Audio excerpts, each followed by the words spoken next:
Kakinara silk বলে। এটা দিয়েছে আমাদের সামনের বাড়ির একটা জেঠিমা, মানে আমাদের বাড়ির সামনের বাড়িতে আর কি, সেই জেঠিমা দিয়েছে। আর একটা সেম শাড়ি, এটাও কাকিনাড়া সিল্ক, এটা দিয়েছে আমার জেঠুর মেয়ে, আমার দিদি। এই দুটো শাড়ি একটা দিদি দিয়েছে, একটা জেঠিমা দিয়েছে, কে কোনটা দিয়েছে আমার ঠিক খেয়াল নেই, তবে দুটোই সেম।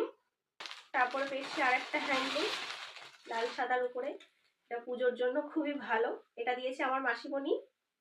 পেয়েছি আর একটা জামদানি, এটা ওই যে সুতির জামদানি যেগুলো হয় সেগুলো।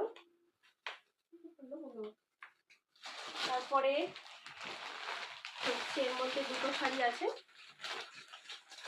এগুলো দিয়ে হচ্ছে আমার ছোট পিসি শাশুড়ি। তো পিসিমণি যেহেতু কার্তিক পুজোতে আসেনি, তার জন্য একটা ছাপা শাড়ি দিয়েছে, আর স্বাদের জন্য একটা শাড়ি দিয়েছে। ভীষণই সুন্দর, কালারটা আমার ভীষণই পছন্দ হয়েছে, একদম টকটকে লাল সিঁদুরে কালার যেটা হয়।